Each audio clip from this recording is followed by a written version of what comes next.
और हमारे विभाग की वरिष्ठ अध्यापिका अपराजिता मैम और हमारे प्यारे बच्चों, आज एक तरह से कहा जाए तो अश्रुपूरित बेला है।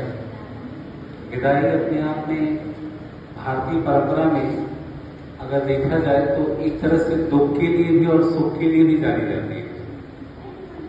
मूलतः आज का जो दिवस है वो आपके स्मृतियों के साझा अनुभव का दिवस है। आपने विगत 2 सालों के बीच में जो एक दूसरे के प्रति अपनी स्मृतियां अर्जित की होंगी, अध्ययन की, अध्यापन की, उन सारी अनुभूतियों का जो है एक सम्मिश्रण है, एक समुच्चय है। इसलिए आज का दिवस जो है वो मूलतः आपके स्मृतियों के साझा के समुच्चय का दिवस है। दूसरी बात, हम शिक्षा आत्मविश्वास के लिए ग्रहण करते हैं। यह हमारे आत्मसमीक्षा, एक तरह से कहा जाए तो हमारे आत्मविश्वास की पुनर्समीक्षा का दौर है आज का दिन। हम अपने आत्मविश्वास को कितना विकसित कर पाए हैं इसको देखने का दौर है। गुरु शिष्य परंपरा में हमने आपको क्या दिया है, आप कितना प्राप्त कर पाए, क्या परिवेश रहा, आप सभी इससे अवगत रहेंगे। कक्षाएं कितनी बाधित हुई हैं, कितना किस प्रकार से चली हैं, इन सारी चीजों से आप अवगत हैं। और जिस तरह से सत्र का आनंद लेना चाहिए था आपको, आप सुचारू रूप से होता है, वो एक प्रकार से कहा जाए तो आपकी अंतिम शिक्षा का दिवस होता है। क्योंकि इसके बाद आप किसी पाठशाला में छात्र होकर पढ़ने का आपको अवसर नहीं मिलता है। इसके बाद आप रिसर्च करेंगे या आगे चल के कहीं एसोसिएट प्रोफेसर हो जाएंगे या कहीं कुछ और हो जाएंगे। तो एक प्रकार से जो क्लास का आनंद होता है उससे आप महरूम हो जाएंगे। अब आपको इस तरह का सहपाठी, इस तरह का सहमेल कहीं दिखाई नहीं देगा। तो एक तरह से आज का दिवस अपने आप में बहुत ही महत्वपूर्ण दिवस है। और आप लोगों की स्मृतियां जो है हर शिक्षक अपने मन में संजोता है, हम भी संजोएंगे। हर बार हर सत्र के छात्र आते हैं, उनकी स्मृतियां हम संजोए रहते हैं और हम जीवन पर्यंत एक दूसरे के साथ जुड़े रहते हैं। साथ ही आप सभी के उज्जवल भविष्य की हम कामना करते हैं। हम यह जानते हैं कि आपके अंदर बहुत सारा कैलिबर है और बहुत सारी गुणवत्ता है और आपके अंदर बहुत सारी क्षमताएं हैं। अभी उन क्षमताओं के विकास के लिए क्षितिज की जरूरत है और आगे चलकर भविष्य में वह क्षितिज आपको मिलेगा। और यह जो संबल है, यह संबल आपको प्राप्त होगा आगे चल के आपको और ज्यादा ऊर्जान्वित करने के लिए। और कहते हैं ना कि आंख से दूर सही दिल से कहा जाएगा, जाने वाले तो याद हो जाएगा। ये तो सच है। तो ये रिश्ता इस तरह का कायम रिश्ता है कि जब तुम थे तो ये मौसम फरिश्तों सा, तुम्हारे बाद ये मौसम बहुत सताएगा।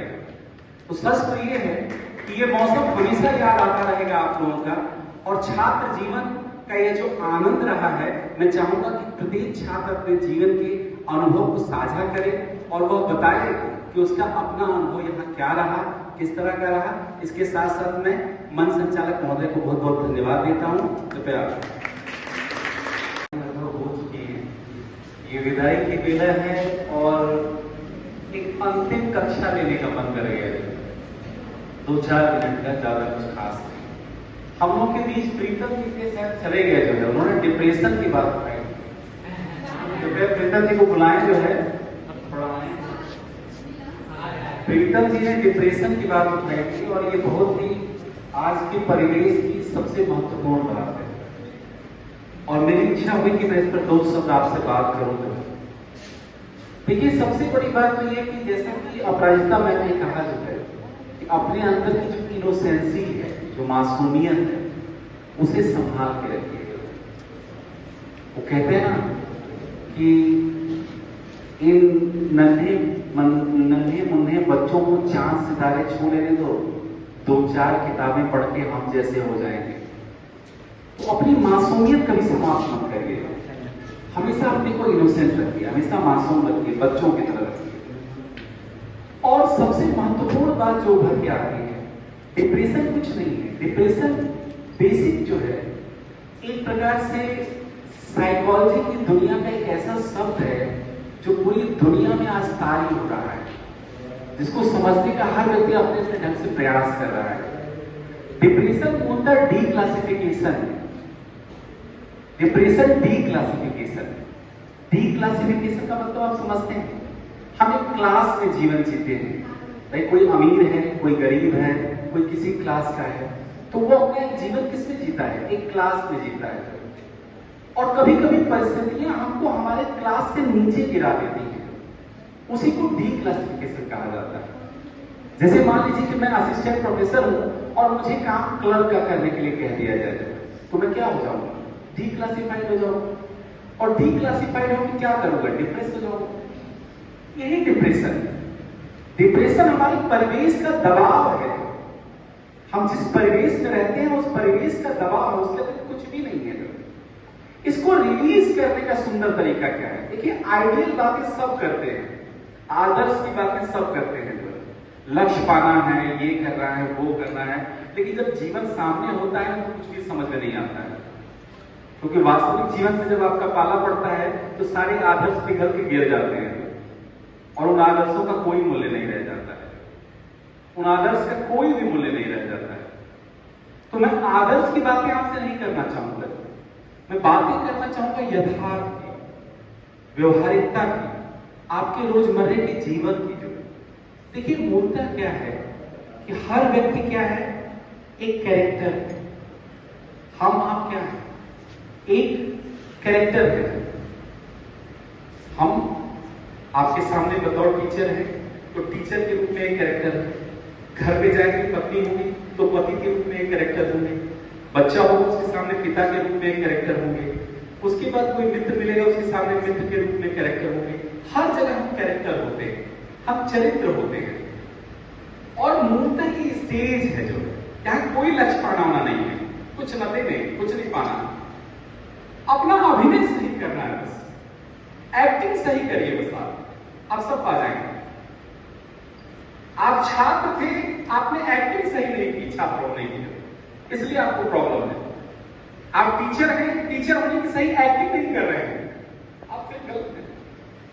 आप किसी भी जगह होइए, किसी भी चरित्र में होइए, उसका अभिनय सही करिए, उसका अभिनय निभाइए पूरी ईमानदारी के साथ। एक फिलोसोफर के पास एक बहुत बड़ा कि आप मुझसे कुछ कहना चाहते हैं, उसने कहा जियो ऐसे जैसे अभिनय कर रहे हो, अभिनय ऐसे करो जैसे जी रहे हो। बस जिंदगी का यही फलसफा है। जिंदगी को एक एक्टिंग की तरह लीजिए और अपने को हमेशा दर्शक की तरह लीजिए।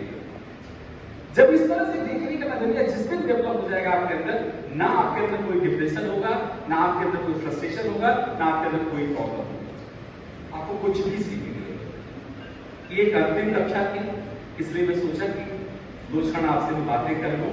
और डिप्रेशन को आपके अंदर ये सब कुछ भी नहीं है, सिर्फ आप अपने कोई कैरेक्टर की तरह जिंदगी में लीजिए और उस कैरेक्टर को ईमानदारी की तरह जिए। आप आगे चल के आपको एक कैरेक्टर बनना होगा, उस कैरेक्टर को आप सही, अगर आप पुत्र हैं तो पिता के सामने उस भूमिका को सही ढंग से निभाइए। पति हैं तो पति की भूमिका को अच्छे ढंग से निभाइए। पत्नी है, जैसे एक्टर होता है जो अपनी एक्टिंग को जितना ही अच्छा निभाता है, हमको अपनी एक्टिंग बस अच्छे ढंग से निभानी है, बस और कुछ नहीं करना। और जानते हैं, एक्टिंग निभाने में बड़ा मौज है, बड़ा आनंद है। अगर ये आनंद नहीं होता तो अमिताभ बच्चन 82 साल की उम्र में एक्टिंग नहीं कर रहे होते। अमिताभ बच्चन 82 साल की उम्र में एक्टिंग नहीं कर रहे होते। तो एक्टिंग का बड़ा मजा है और उसी मजे को लीजिए। जिंदगी बस यही और कुछ भी नहीं। इसी के साथ